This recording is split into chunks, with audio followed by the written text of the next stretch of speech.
ఇగో sir, ఈరోజు జరిగిన cricket ముచ్చట్లు మంచి తెలంగాణ యాసలో ఇవే చూడు. అసలు ఈవేళ డబుల్ ధమాకా కదా. 2 మ్యాచ్లు మస్త్ మహత్తరంగా జరిగినాయి. మన ఉప్పల్ స్టేడియం, రాజీవ్ గాంధీ స్టేడియంలో జరిగిన ఈ మ్యాచ్లో మన సన్ రైజర్స్ కేకేఆర్ చేతిలో ఓడిపోయింది. మనోళ్లే టాస్ గెలిచి బ్యాటింగ్ తీసుకున్నారు. మొదట్లో మన ట్రావిస్ హెడ్ 61 రన్స్, 28 బాల్స్ మస్తు ఆడిండు. 6లు, 4లతో స్టేడియం హోరెత్తించిండు. ఫస్ట్ 10 ఓవర్లకు 100 దాటా కొట్టిండ్రు. కానీ ఆ తర్వాతే అసలు కథ మొదలైంది.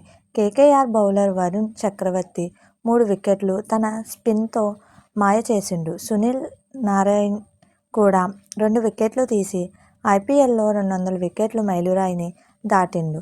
దాంతో మనోళ్లు 19 ఓవర్లకే 165 రన్స్కు ఆలౌట్ అయ్యిండ్రు. కేకేఆర్ చేంజ్ 166 కొట్టడం కేకేఆర్ వాళ్లకు ఏం పెద్ద ఫనేం కాలేదు.